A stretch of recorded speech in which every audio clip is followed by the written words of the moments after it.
क्या क्या एजेंडा लेके आप एमपी में जा रहे हैं सर? मेरा एजेंडा तो यहाँ में किताब में लिखा हुआ है, मैंने बता दिया है।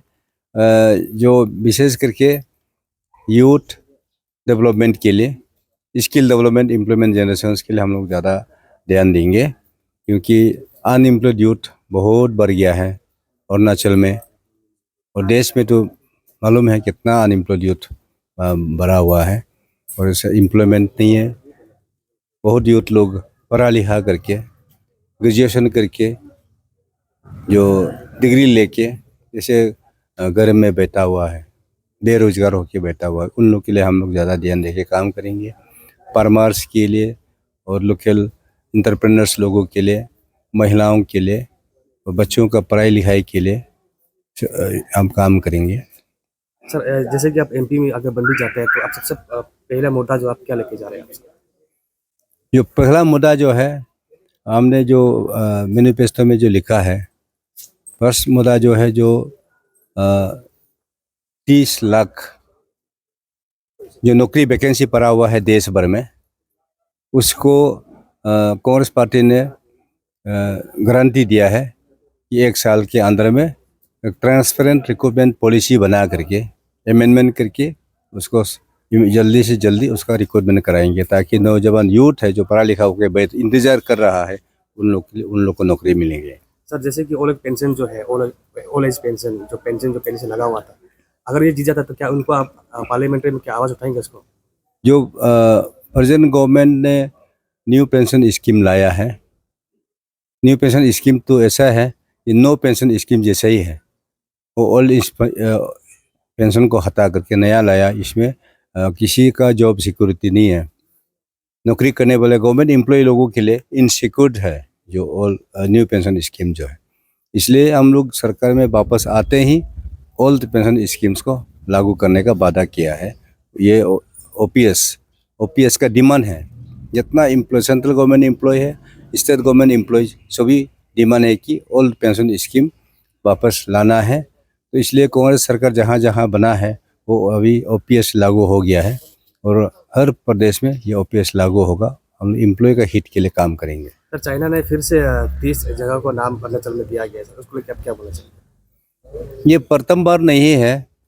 2017 में भी इस प्रकार से रिपोर्ट आया था, चाइना ने बहुत सारा नाम लिया। 2021 में भी, 22 में भी इस प्रकार से वो लोग क्लेम कर रहा है, और अभी रिसेंटली तो 30 जगह का नाम बदल दिया है। उसको सरकार चुपचाप बैठा हुआ है। जो बात इशू को टेकअप करना चाहिए था इंटरनेशनल लेवल में भारत सरकार, उसको अभी तो कुछ नहीं कर पाया, बातचीत भी नहीं कर पाया, हाल नहीं करा पाया। और प्राइम मिनिस्टर का विजिट को ना वो कंडेम किया है चाइनीज गवर्नमेंट ने, उसके लिए खिलाफ कुछ कार्रवाई नहीं किया है। तो कम से कम कुछ कार्रवाई तो करना चाहिए, क्यों डरना चाहिए? अपना ज़मीन के लिए, अपना देश के लिए कम से कम कदम उठाना है। अगर वो इतना बड़ा देश अगर डरेगा तो कैसे हाल होगा? तो ये गलत है। इसलिए हम लोग ने भी कहा है कि भारत सरकार को जल्दी से जल्दी उसका कार्रवाई करें। अगर सर आप एमपी बन भी जाते हैं तो आपकी ये जो चाइना जो नाम बार बार दे रहा है अरुणाचल में, क्या उनको आप क्या आवाज़ उठाएंगे पार्लियामेंट्री में कि ये सबको लेके? ये तो ज़रूर उठाना पड़ेगा। अपना देश के लिए, देश का इंटीग्रिटी के लिए, देश का सुवेरेनिटी के लिए ये हमारा दायित्व बनता है। एक पार्लियामेंट का, एक पार्लियामेंटेरियन होने के नाते वो कोई ये लोग उठाता नहीं है, और एक बार उठाता है तो दूसरा बार उसको बंद हो जाते हैं, चोरी करते हैं। हम तो जब बनेंगे तो उसका आवाज़ जरूर उठाएंगे, और भारत सरकार को मजबूर करेंगे कि ये चाइना गवर्नमेंट से बात करके परमानेंट सोल्यूशन निकालें, और चाइना और इंडिया का बीच में एक नया रिलेशनशिप डेवलप करके यहाँ में इंटर जो नेशनल का एक एजेंडा बना करके कम से कम डेवलपमेंट में आगे बढ़ाएं। सर बीजेपी ये कह रहा है कि इस बार कांग्रेस जो है किसान का इस्तेमाल कर रहा है, क्या लगता है सर आपको? ये पॉलिटिक्स में, इलेक्शन में हर प्रकार का क्रिटिसिज्म तो आते हैं, और ये कंप्लेंट तो होते रहते हैं। जो भी जो किसान कम्युनिटी, उसका अपना ग्रीवेंसेस है, उन लोगों का अपना सेंटिमेंट है। सरकार को बार बार मिला और सरकार को आवाज़ उठाया, सोल्यूशन के लिए अनुरोध किया, सरकार ने सुनाई नहीं है। तो उनका एक इमोशनल फीलिंग है, इमोशनल फीलिंग आउटबर्स्ट हुआ है कहने से, क्योंकि उन लोगों को तो बराबर देखना पड़ेगा। हर धर्म, हर जात, हर कम्युनिटीज़ का भलाई के लिए, इंटरेस्ट के लिए, उन लोग का सिक्योरिटी के लिए, सेफ्टी के लिए सरकार काम करना चाहिए ना। सरकार तो बायस नहीं होना चाहिए, कोई नुकसान होगा कोई उसको देखते रहेगा, ऐसा भी नहीं होना चाहिए। तो बराबर देखने का काम था, वो नहीं किया है, इसलिए शायद वो लोग गुस्सा होके अपना व्यू को एक्सप्रेस किया है।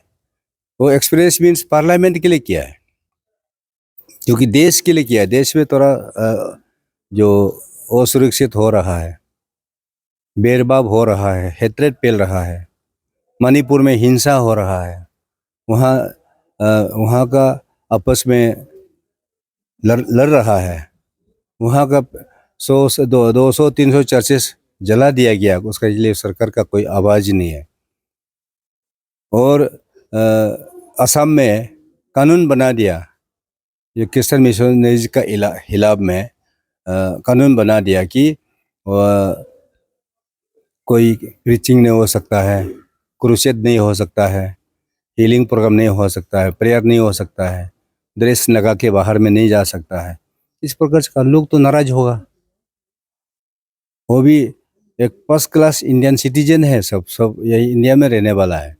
तो अपना पेट बिलीव अलग अलग हो सकता है, लेकिन अल्टीमेटली समाज तो एक है ना। तो इस प्रकार से वो लोग नाराज है। फिर एक ऑर्गेनाइजेशन बाहर से आता है, उसका नाम जन सुरक्षा मंच सुनने में आया, और हम लोग को नोटिस देता है कि आप लोग एसटी सर्टिफिकेट को सरेंडर करो। और ऑफिस में डीसी को कंप्लेन करता कि ये क्रिश्चियन कन्वर्टेड लोग हैं, उसको एसटी सर्टिफिकेट इशू मत करो। कोई अच्छा पाएगा?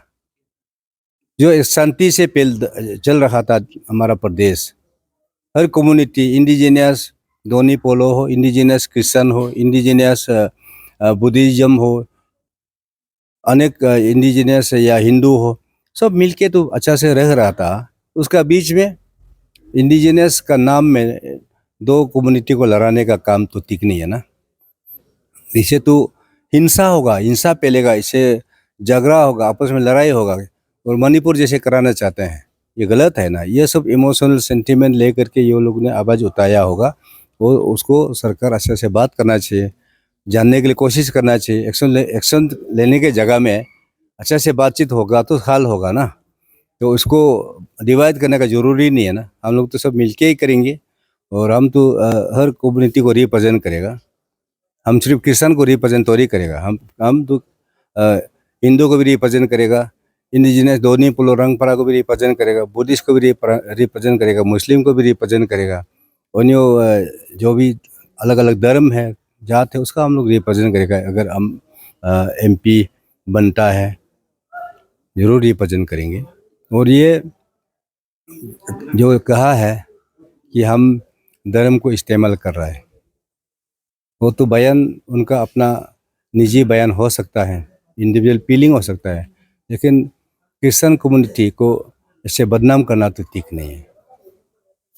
जहाँ Christian major dominated Christian area में बहुत सारा बीजेपी एमएलए कैंडिडेट अनअपोज हो जीत चुका है। क्रिश्चियन सपोर्ट नहीं होने से अनअपोज कैसे जीतेगा? जहाँ जहाँ अनअपोज हुआ आप देख लीजिए, जहाँ क्रिश्चियन डोमिनेटेड एरिया है, मेजोरिटी एरिया में आपका बीजेपी का एमएलए अनअपोज जीतता है। उसके बारे में तो बोलिए कम से कम, उसके लिए तो सोचिए कैसे वो बायस हो सकता है, कैसे वो कंडेम कर सकता है। और अभी जो कॉन्टेस्ट हो रहा है, जिस एरिया में कॉन्टेस्ट हो रहा है, चाहे बीजेपी हो या एनपीपी हो या कांग्रेस हो, एनसीपी हो, पीपीए हो, निर्दलीय हो, वहाँ भी क्रिश्चियन भी है, इंडिजिनियस भी है, दोनी पोलो भी है, और रंगपरा भी है, बुद्धिस्ट भी है, हर धर्म का लोग है वहाँ में। तो आप अभी इस प्रकार से अब बयान करेगा तो आपका एमएलए में इफेक्ट हो जाएगा। डायरेक्टली इनडायरेक्टली वहाँ इफेक्ट हो जाएगा। इसलिए सोच विचार के करके थोड़ा बयानबाजी करना तो ज़रूरी होता है। मेरा अपील होगा कि इसमें आप सीरियस मत लीजिए। हम लोग कम्युनल हार्मनी को मेंटेन करते हुए ये चुनाव लड़ना है और शांतिपूर्वक के चुनाव लड़ना है, आपस में लड़ना नहीं है। और ये हर चुनाव में जीत हार तो होगा, वो तो होता है, लेकिन शांतिपूर्वक से चुनाव लड़ना है। और मैं